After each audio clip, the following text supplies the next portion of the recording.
IOQM 2023 5 marks question. In a coordinate plane, A point is called lattice point if both of its coordinates are integers. Let A be the point 12,84 in coordinate plane. Find number of right angle triangle ABC.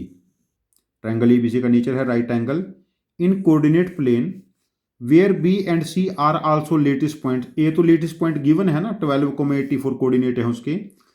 Having right angle eight A, triangle का right angle eight ए होगा. And origin इसका इन centre होगा, इन centre is at origin. देखिए पहले मैंने coordinate plane बना लिया और यहां पर पॉइंट ए ले लिया 12,84 और इसका जो इन सेंटर है ये 0,0 है. हमने कुछ राइट एंगल ट्रायंगल ऐसे ड्रॉ कर ली. ठीक है, ये पॉइंट सी ले लिया और ये पॉइंट बी और हमने ये इसका कुछ ऐसे इन सर्कल बना लिया. इन सेंटर गिवन है ना, कहीं भी ऐसे, जैसे ये राइट एंगल यहां बनाया इसने और इधर कहीं राइट एंगल बनाया. ये ऑलरेडी राइट एंगल गिवन है. ये इन रेडियस ये भी इन रेडियस हो जाएगी. जो हमारे पास O से A तक की डिस्टेंस होगी दिस बिकम्स I से A तक की रेडियस √2 इन रेडियस √2. और जो IA डिस्टेंस है यहाँ पर डिस्टेंस फॉर्मूला से 12 स्क्वायर प्लस 84 स्क्वायर. मैं 12 का स्क्वायर बाहर ले लेता हूँ स्क्वायर रूट के, यहाँ पर 1 प्लस 49 ये 50 है ना. 12 इंटू √50 5 √2 दिस इज 60 √2. ये तो AI है ना R√2 तो इन रेडियस बिकम 60. और एक हमारे पास ये प्रॉपर्टी है राइट एंगल ट्रायंगल के केस में, यदि इसका इन रेडियस इंटीजर है तो लेंथ ऑफ साइड्स भी इंटीजर्स होंगे. ये पहले RMO में क्वेश्चन आ चुका है कुछ 90 से 2000 वाली ईरा में, 1990 से लेके 2010 वाली ईरा में कभी आया है. पहले मैंने देखा है क्वेश्चन ये कि prove that right angle triangle having side length integers having in radius is also integer. Such type of statement थी. अब देखो पाइथागोरन ट्रिपलेट्स हमें पता है, यदि एक ए स्क्वायर माइनस बी स्क्वायर है, एक 2ab, एक ए स्क्वायर प्लस बी स्क्वायर हो जाएगा. देखिए यदि बीच ये हमारे पास लेंथ है ए बी और ये ए सी तो हाइपोटेनियस बी सी हो जाएगा.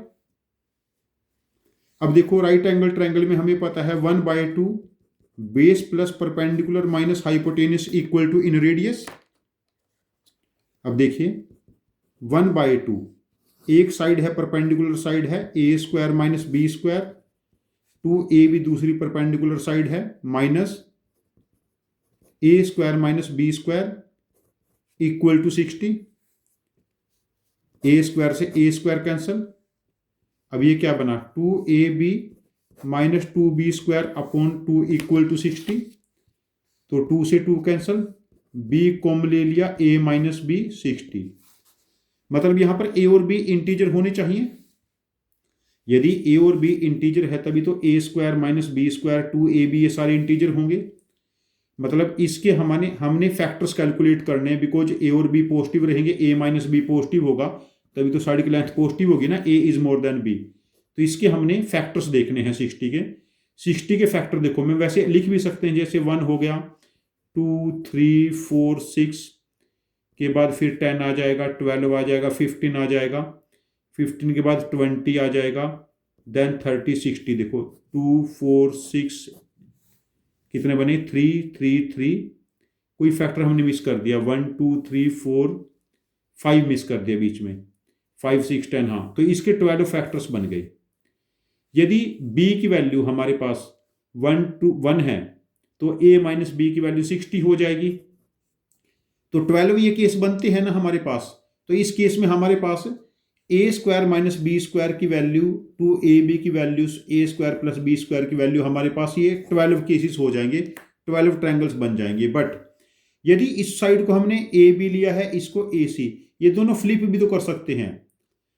ये ऐसा भी तो हो सकता है कि इस साइड को हम ए सी ले लें और ये साइड को ए बी, तब हमारे पास 12 ट्रायंगल्स और हो जाएंगे. तो इस क्वेश्चन में हमारे पास जो नंबर ऑफ रिक्वायर्ड ट्रायंगल्स है जो कैलकुलेट करने हैं वो बनेंगे 24, और OMR में इस क्वेश्चन का आंसर हम मार्क करेंगे 24। यदि इस क्वेश्चन को करने का आपके पास कोई दूसरा इफिशिएंट लॉजिक है तो प्लीज़ अपने लॉजिक को आप कमेंट बॉक्स में पोस्ट करना। मैं आपके लॉजिक को समझूंगा और मुझे वो ज़्यादा इफिशिएंट लगता है तो मैं इस क्वेश्चन का एक और वीडियो सोल्यूशन बना के इसको मैं रीपोस्ट करूंगा। ये चैनल हम सब की लर्निंग के लिए है। Thank you very much for joining with us. Happy learning with us.